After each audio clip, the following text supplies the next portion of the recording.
বন্ধুরা, আমি সোমনাথ আর আপনারা দেখছেন সোমনাথ ঘোষ ভুতুবুড়ি ব্লগ চ্যানেলে। আজকে সেবকরমপুর রেলওয়ে প্রজেক্টে আপডেট দিই, কীভাবে টানেলে কাজ হয়, কিভাবে কাজ করে শ্রমিকরা, এগুলো আপডেট দিই। তো আজকে চলে এসেছি 13 নম্বর টানেল। এই পেছু দিকে আমার 13 নম্বর টানেল। এই টানেলে দেখাবো আজকে গ্যান্ট্রি কংক্রিট কিভাবে হয়। তো এইটা দেখানোর জন্যে আপনাদের আপডেট দিচ্ছি আজকে, যে রাউন্ডের কংক্রিটটা ওটা গ্যান্ট্রি কংক্রিট বলে, ওটা কিভাবে হয়। তো ভিডিওর মাধ্যমে আপনারা দেখাবো। ভিডিওর সঙ্গে থাকুন বন্ধুরা, আর দেখতে থাকুন আমার ভিডিও। এটা হচ্ছে বেচিং প্ল্যান হপার। এটা হচ্ছে পাথর বালি দেখুন উপর দিকে আছে, আর এটা হচ্ছে বেচিং প্ল্যান বলে এটাকে। আর এটার দ্বারা কংক্রিটটা বাইরে বানানোর পর, বেচিং প্ল্যান থেকে বানানোর পর ভেতরে পাঠানো হয় গাড়ির মাধ্যমে।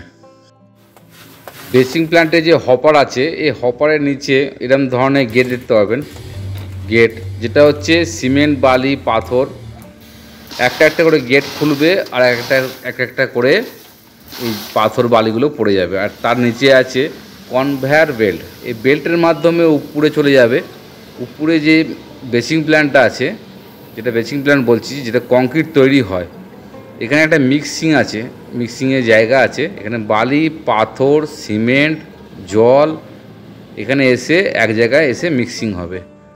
আর মিক্সিংয়ের জায়গাটা দেখাচ্ছি আমাদের, উপরে উঠে আমরা দেখাচ্ছি কিভাবে মিক্সিং করছে। আর তার নিচে দেখুন গাড়িটা লাগানো আছে। মিক্সিং হয়ে যাওয়ার পর এই গাড়ির মধ্যে কংক্রিটটা পড়ে যাবে। চলুন উপরটা আবার দেখে আসি, ঘুরে আসি কেমন, তারপরে আপনাদের বলছি। এই বেচিং প্ল্যান্টে উপরে সিঁড়ি দিয়ে উঠে এই সামনে দেখতে পাচ্ছেন, এই যে সামনেটা দেখতে পাচ্ছেন, এটা বড় একটা জায়গা। এটা হচ্ছে মিক্সিং হয়। এইখানটা বালি পাথর এসে এখানটায় জল মিক্সিং হয়। এই কনভেয়ার বেল্টটা দিয়ে উপর থেকে নিচে অবধি আসছিল, আর এই বেল্টের মাধ্যমেই এই বালি পাথরগুলো আছে, এটা কংক্রিটটা মিক্সিং হয়। আর সামনে যে গাড়িটা আছে নিচের দিকে, এই যে পাথরগুলো আসছে বালিগুলো আসছে, দেখাচ্ছি আপনাদেরকে। এইখানটায় এই হপারটায় এসে মানে এই মিক্সিংয়ের জায়গাটা, এটা হচ্ছে মিক্সিংয়ের জায়গা, যেখানটা পড়ছে দেখছেন ঢুকছে এখানটায়, এটা মিক্সিংয়ের জায়গা। এটা মিক্সিং হয়ে যাওয়ার পর এই গাড়িটার মাধ্যম দিয়ে কংক্রিটটা পৌঁছে যায় টানেলের ভেতরে। চলুন আজকে দেখাচ্ছি কিভাবে কংক্রিট করে। বেচিং প্ল্যান্টের যে অপারেটর আছে, এটা অপারেটরের কেবিন। এখান থেকে অপারেটারিং করে, মানে মেশিনটা চালায়, বেচিং প্ল্যান্টে চালায়। এখানে কম্পিউটারে সব কিছু প্রোগ্রামিং সিস্টেম করা আছে। আর এটা হচ্ছে ইলেকট্রিক প্যানেল। আর হচ্ছে এটা হচ্ছে বসে আছে যে আছে, এটা হচ্ছে বেচিং প্ল্যান্টের অপারেটিং করে। এখান থেকে বসে বসে সব কিছু অপারেটিং করে, এনার হাতে সব কিছু। এখান থেকে স্পষ্ট বুঝতে পারবেন যে কংক্রিটটা মিক্সিং হয়ে যাওয়ার পর, মানে এই গাড়িটার উপরে কিভাবে কংক্রিটটা পড়ছে। এই জায়গাটা থেকেই দেখাবো আপনাদেরকে।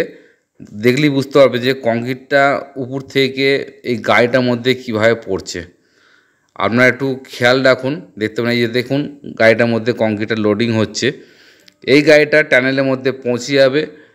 গাড়িটা মিক্সিং করতে করতে, যে গাড়িটা দেখুন ঘুরছে, এটা মিক্সিং করতে করতে টানেলের মধ্যে কংক্রিটটা পৌঁছে যাবে।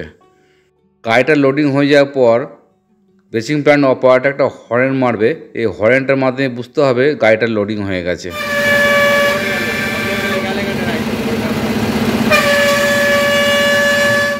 কিছুক্ষণ আগে যে একটা গাড়িতে দেখলেন কংক্রিট লোড হলো, এই কংক্রিটটা টানেলে যাওয়ার আগে এই ছোট ছোট কিউবগুলো, বা এটা ব্লক বলে, এই ব্লকের মাধ্যমে টেস্টিং হবে কংক্রিটটা দিয়ে।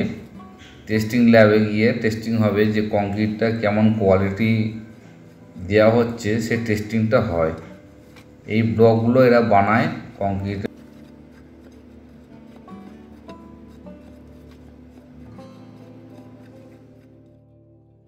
কংক্রিটের ব্লকগুলো যখন শুকিয়ে যায়, ওই ব্লকগুলো ছাড়ানোর পর দেখা যাবে যে কোথাকার কংক্রিট, কোন জায়গার কংক্রিট বা কোন ডেটের কংক্রিট হয়েছিল, তো ডেট সমেত লিখে রাখে এই ব্লকের উপরে, তাতে বুঝতে সুবিধা হয়।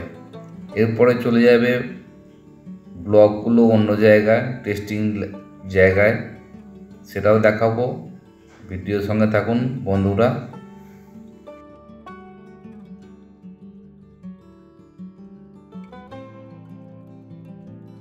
ছোট্ট একটা জলাশয়ের মতো করে রেখেছি, চারিদিকে ঘেরা আছে। এর মধ্যে কিউগুলোকে ডুবিয়ে তার নাম্বারগুলো দেওয়া আছে, ডেটগুলো দেওয়া আছে দেখুন। আর এটা 10 থেকে 15 দিন জলে ডোবানো থাকবে টেস্টিং করার জন্যে। এরপর টেস্টিং করার জন্য 10 থেকে 12 দিন পর তোলার পর ল্যাবে এগুলো পাঠানো হবে টেস্টিংয়ের জন্য। এটা হচ্ছে টেস্টিং ল্যাব। এই ল্যাবের মধ্যে পাথর, বালি সব কিছু টেস্টিং হয়। আর নানা রকম মেশিন আছে, মেশিনের দিয়ে টেস্টিং হয়। এই টেস্টিংগুলো সবথেকে গুরুত্বপূর্ণ যেটা হচ্ছে টানেলের যে কংক্রিটটা হয় তার টেস্টিংটা এখানে সবথেকে জরুরি। এইখানে টেস্টিং হওয়ার পরেই টানেলে কংক্রিটগুলো যায়। অনেকে ভাবছে যে চাহাপ করে কংক্রিট করে দিলেই হয়তো টানেলটা তৈরি হয়ে যাবে। বন্ধুরা, এরকম ব্যাপার নয়। এখানে সব কিছু টেস্টিং করেই তবেই কংক্রিট হয় টানেলের মধ্যে। এটা হচ্ছে সবথেকে গুরুত্বপূর্ণ যে ল্যাবে টেস্টিং হওয়ার পরেই কংক্রিটগুলো টানেলে হয়। আপনি যেখানেই যান না কেন সিকিম রংপুর রেলওয়ে প্রজেক্টে যে কোনো কোম্পানিতে এরম ধরনের ল্যাব আপনারা দেখতে পাবেন। কেননা এখানে যে কংক্রিটগুলো হয় সব কটা টেস্টিং হয়েই কংক্রিটগুলো হয়। যেমন ধরুন টানেলে একটা কতটা মেয়াদ থাকবে বা কতটা টেকসই থাকবে, মানে ভাঙবে না চট করে, এসব টেস্টিং হতেই থাকে। এটা হচ্ছে জরুরি। মানে এই কোম্পানি হোক যেই কোম্পানি হোক, ল্যাবে টেস্টিং হবেই। যে পাথরটা, সিমেন্ট, বালি, জলে সব টেস্টিং হয়। আপনারা ভিডিও সঙ্গে থাকুন, আরও দেখাচ্ছি আরও কিছু। এই গাড়িটা করে এখন যাবো তারাপীয়ন, তাই তো? তারপরে গ্যারান্টি কংক্রিট হচ্ছে, তাই তো? তারাপীয়নে গ্যারান্টি কংক্রিট হচ্ছে, এই গাড়িটা করে যাবো। আর কংক্রিটটা কেমন হয় সেটা দেখাবো আজকে। এটা হচ্ছে আমাদের ওয়েল্ডার বিনয়। আমরা এখন তারাপীয়নে যাচ্ছি, গ্যারেজ এটা। আমি যাচ্ছি এখন 13 নম্বর টানেলে। এই টানেলে আজকে কংক্রিট হচ্ছে, গ্যারান্টি কংক্রিট। এই গ্যারান্টি কংক্রিটটা আপনারা দেখাবো কীভাবে হয়। আর দেখুন এই যে অপূর্ব দৃশ্যগুলো দেখুন, চোখে পড়ার মতো দৃশ্যগুলো। আকাশ, জঙ্গল, পরিষ্কারভাবে দেখতে পাবেন দৃশ্যগুলো। বন্ধুরা, সেবক রংপুর রেলওয়ে প্রজেক্টে যে আপডেট দিই আপনাদের, তো আপডেট মানে ভিডিওগুলো যখন দিই কেমন লাগে আপনাদের কমেন্ট বক্সে কমেন্ট করে জানাবেন। আর কে কোথা থেকে দেখছেন তো ভিডিওটা অতি অবশ্যই কমেন্ট বক্সে লিখবেন। আপনারা যদি কমেন্ট বক্সে লেখেন যে আমি অমুক জায়গা থেকে দেখছি, মানে আমারও ভালো লাগে যে আমার ভিডিওটা অন্য জায়গা থেকে দেখছে মানুষরা। সেটার জন্য আমি বলছি যে কমেন্ট বক্সে অতি অবশ্যই কমেন্ট করবেন যে আমি অমুক জায়গা থেকে দেখছি বা অন্য দেশ থেকে দেখছি, অন্য রাজ্য থেকে দেখছি। এটা যদি বলেন তাহলে আমার মনটাও ভালো হবে যে হ্যাঁ, মানুষরা দেখছে আমার ভিডিওটা। এখন মানুষ চিন্তা করছে কবে সেবক রংপুর রেলওয়ে প্রজেক্টটা চালু হবে, কবে যেতে পারবো। একটা মনের মধ্যে থেকেই যাচ্ছে যে কবে এরকম ভিউগুলো দেখব, ব্রিজ ক্রস করব, টানেলের ভেতর দিয়ে যাব, পাহাড়ের তলা দিয়ে। মানে মানুষের ভেতরে একটা কৌতূহল জেগেই আছে যে চালু হলে ট্রেন দিয়ে যাব, একবার ট্রেনে সফর করব। যারা ট্রেনে সফর করতে ভালোবাসেন তারা অতি তো অবশ্যই আসবেন এইসব জায়গায়। আর ভিউগুলো অসাধারণ ভিউ লাগবে। ট্রেনে যখন যাবেন, ব্রিজগুলো যখন ক্রস করবে, তিস্তার ভিউগুলো দেখতে পাবেন, জঙ্গল, পাহাড়, একটা ন্যাচুরাল ভিউ দেখতে পাবেন। আর ট্রেনটা যখন যাবে সময়ও কম লাগবে, ভাড়াও কম লাগবে, এগুলো তো আছেই।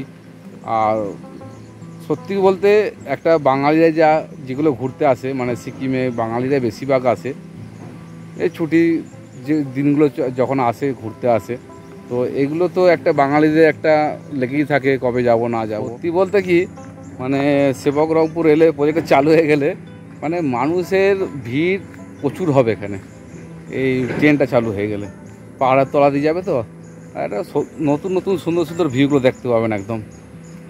আর এখানে যে জঙ্গলের ভেতর দিয়ে যাবে, মানুষের বসবাস নেই, আরও ভিউগুলো দেখতে ভালো লাগবে। যেমন এই দেখুন, এইটা একটা 16 নম্বর ব্রিজের পিলার। এই পিলারগুলো দেখুন ভিউগুলো খুব সুন্দর লাগছে। আপনি কি ভাবতে পেরেছেন এরকম দেখুন, এই যে পিলার, এটা 16 নম্বর, এটা ব্রিজ হবে 16 নম্বর। আর এই ভিউগুলো দেখুন, অসাধারণ ভিউগুলো লাগছে। আর এরকম ভিউয়ের মাঝখানে যেতে কে না ভালো কে না চাই যে ট্রেনে একবার সফর করবো, এরকম ভিউগুলো দেখবো। হ্যাঁ, প্রচুর উঁচু, এটা দেখি বুঝতে পারছেন। 16 নম্বর ব্রিজটা যখন হবে অনেক উঁচু, এই ব্রিজের উপর দিয়ে যাবে ট্রেনগুলো। আর এরকম ধরনের ভিউগুলো দেখতে পাবেন, এরকম ধরনের ভিউগুলো দেখতে পাবেন। আমি এখন পৌঁছে গেছি 13 নম্বর টানেলের সামনে দেখতে পাচ্ছেন 13 নম্বর টানেল। এটা এই টানেলের ভেতরে কংক্রিট হচ্ছে, চলুন দেখবো আজকে। টানেলের গ্যান্ট্রি কংক্রিট কিভাবে হয় আজকে আমি আপনাদের দেখাবো। এই নীল বা লাল ধরনের জায়গাটা দেখতে পাচ্ছেন রাউন্ডে, এটা হচ্ছে গ্যান্ট্রি বলে এটাকে। আর যে মানুষটা বসে আছে এটা হচ্ছে কংক্রিট পাম্প বলে। এই কংক্রিট পাম্পের দ্বারাই কংক্রিটটা যায় গ্যান্ট্রির মধ্যে। রাউন্ডে যে কংক্রিটটা হয় এটা হচ্ছে গ্যান্ট্রির কংক্রিট হয়, এই পাম্পের দ্বারাই উপরে যায়। এই যে মিলারটায় আমি গাড়িটায় এলাম, এটার মধ্যে লোডিং করা হয়েছিল কংক্রিট। এই কংক্রিটটা এখন পাম্পের দ্বারায় উপর দিকে গ্যান্ট্রির মধ্যে যাবে, সেটাও দেখাচ্ছি আপনাদের।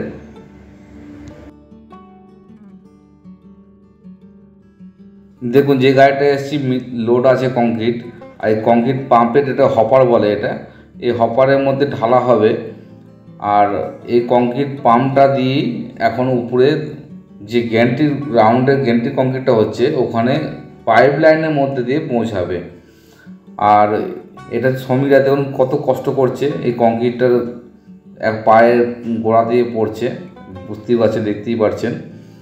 এই কংক্রিটটা এর পাম্প অপারেটার, এই পাম্প অপারেটার দেখুন হাতে রিমোট আছে, এই রিমোটের দ্বারাই ও অপারেটিং করে। আর এই কংক্রিটটা একদম উপর দিকে চলে যাবে, পাইপ লাইনের মাধ্যম দিয়ে উপর দিকে চলে যাবে। হয়তো আপনারা বুঝতে পারছেন না, এই পাইপ লাইনের মধ্যে দিয়ে কংক্রিটটা যাচ্ছে। এখন দেখুন স্পষ্ট বোঝা যাচ্ছে ওখানে কংক্রিট পাম্পে স্ট্রোক মারছে, মানে স্ট্রোক মানে ধাক্কা মারছে। আর এই পাইপ লাইনটা দেখুন নড়ছে পাইপটা, তার মানে কি কংক্রিটটা উপর দিকে ঠেলে কংক্রিটটা যাচ্ছে উপর দিকে পাইপ লাইন দিয়ে, এটা থেকেই বোঝা যাবে। একদম উপর দিকে চলে এসেছি, এটা আমাদের ফোরম্যান আছে, মানে চেক করছে। ইনি কংক্রিটটাও টপের দিকে কতটা হয়েছে, ও মানে একটা গ্যাপ আছে, ওই গ্যাপ থেকে বোঝা যাবে যে কতটা কংক্রিট হয়েছে। দেখুন টর্চ মেরে দেখছে, আপনারাও দেখাচ্ছি টর্চ মেরে, ক্যামেরাটা লাগিয়ে দেখাচ্ছি কতটা হয়েছে কংক্রিটটা, বুঝতে পারবেন।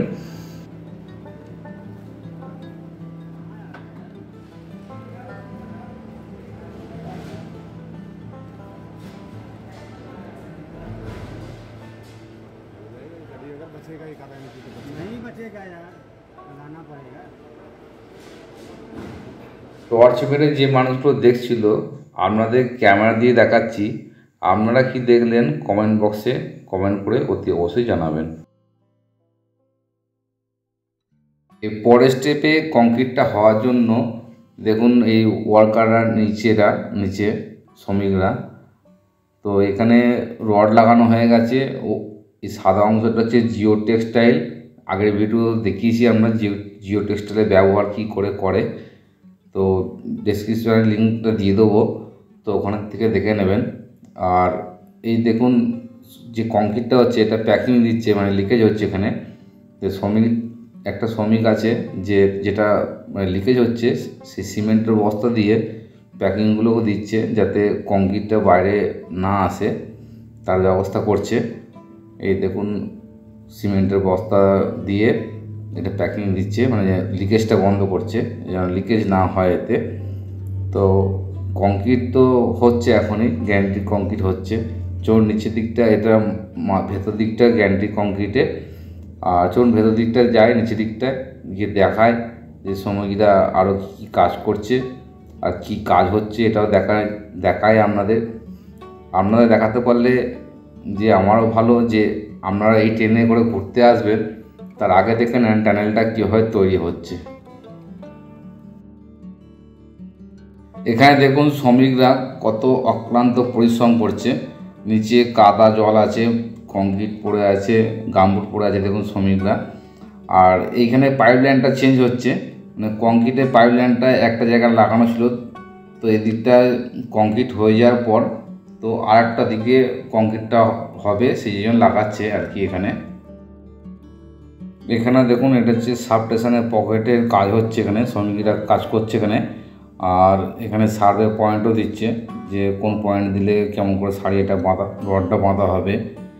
আর এখন দেখুন এইখানটা দেখলে বুঝতে পারবেন যে কংক্রিটটা হয়নি বলে টানেলটা কেমন লাগছে, আর ওদিকে যে কংক্রিটটা হয়ে গেছে তার টানেলটা কেমন লাগে সেটা দেখুন আপনারা। কি বুঝতে পারছেন, এদিকে এখনও কংক্রিট হয়নি আর নিচের কংক্রিটটা হয়ে গেছে, রড বাঁধা হয়ে গেছে, কংক্রিট হওয়া বাকি আছে। আর বাকি তো এখানে শ্রমিকরা কাজ করছে। আর এখানে সার্ভে পয়েন্ট দিচ্ছে, দেখুন এই সার্ভে পয়েন্টটা হচ্ছে মাস্ট, মানে এই পয়েন্ট দিয়েই কেমন করে রড বাঁধা হবে, কেমন কি করে কংক্রিট করা হবে, সব পয়েন্টগুলো সার্ভেরা দিয়ে যাচ্ছে। এখানে সার্ভে পয়েন্ট দিচ্ছে, দেখুন ওই লাল একটা ছোট্ট একটা বিন্দু আছে, এটা সার্ভে পয়েন্ট দিচ্ছে। এই পয়েন্টটায় কংক্রিট হওয়ার জন্য বা রড বাঁধার জন্য এই পয়েন্টটা সবথেকে জরুরি, মানে খুব ইম্পর্টেন্ট আর কি। আর এখানে শ্রমিকরা রড বাঁধছে বা সারিয়া বাঁধছে, তো এইটা তারপরে কংক্রিটটা হওয়ার জন্য এটা প্রস্তুত করছে। আর আপনারা যখন টানেলে ঘুরতে আসবেন তো তার আগে দেখে নেন যে কিভাবে তৈরি হচ্ছে এই টানেলটা, সিকিম রংপুর রেলওয়ে টানেলটা কীভাবে তৈরি হচ্ছে। তো আপনারা যখন আসবেন তার আগে দেখে নেন যে কিভাবে টানেলটা তৈরি হচ্ছে, তো আপনারা দেখলেই বুঝতে পারবেন। আর শ্রমিকরা খুবই কষ্ট করে এখানে। দেখুন একটু আগে দেখাচ্ছিলাম যে টানেলের মধ্যে কংক্রিটটা না হওয়া একটা দেখতে অন্যরকম লাগছিল, আর এখন দেখুন কংক্রিট হয়ে যাওয়ার পর টানেলটা কেমন লাগে, খুব সুন্দর লাগছে। আগে যেমন কাদা জল থাকতো, এই কাদা জলটা থাকবে না পরবর্তীকালে। আর এই রেল লাইন দুটো লাগানো আছে গ্যান্ট্রিটা আপ ডাউন করার জন্য, যাওয়ার জন্য। আর দেখুন এখানে ফিনিশিং একটুখানি হালকা ফিনিশিং করছে এখানে শ্রমিকরা, কত উঁচুতে উঠে দেখুন সিঁড়ি লাগিয়ে কাজ করছে উপরটায়, কত রিস্ক নিয়ে কাজ করতে হয় শ্রমিকদের। আর কত সুন্দর লাগে দেখুন টানেলটা। টানেলে যে সৌন্দর্যটা লাগছে, আপনি আমি সবাই একদিন ট্রেনে করে ঘুরতে আসবো, সেই অপেক্ষায় আমিও আছি, আপনারাও আছেন, যে কম পয়সার সিকিমে কীভাবে ঘুরতে আসা যায়, তার জন্য টানেলটা বানানো হচ্ছে। দেখুন এটা হচ্ছে টানেলের বাইরের দৃশ্যটা, দেখুন একদম ছোট্ট একটা গোল আকৃতি দেখা যাচ্ছে। মানে আপনি যদি ভালোভাবে দেখেন এটা হচ্ছে 12 নম্বর টানেল। আর কত অপরূপ দৃশ্যগুলো দেখুন, জঙ্গল, আর জঙ্গলের মাঝখান দিয়ে যে ট্রেনটা বেরিয়ে আসবে, এর দৃশ্যটা আপনারা অনুভব করুন, কত সুন্দর লাগতে পারে। ওটা হচ্ছে 12 নম্বর টানেল। আর এগুলো পাহাড়, দেখুন চারিদিকটা কত সুন্দর লাগে দেখুন। বন্ধুরা, আজকে যে 13 নম্বর টানেলের যে গ্যারান্টি কংক্রিটের আপডেট দিলাম, বেসিক প্ল্যান্টে কীভাবে মালটা তৈরি হয়, কিউসি ল্যাবে কীভাবে টেস্ট হয়, সব ভিডিওর মাধ্যমে আপনারা দেখালাম। ভিডিওটা যদি ভালো লেগে থাকে চ্যানেলটা অতি অবশ্যই সাবস্ক্রাইব করবেন, লাইক করবেন, শেয়ার করবেন। আর এরকম যদি ভিডিও দেখতে চান তো চ্যানেলটা অতি অবশ্যই সাবস্ক্রাইব করবেন। সুস্থ থাকুন, ভালো থাকুন।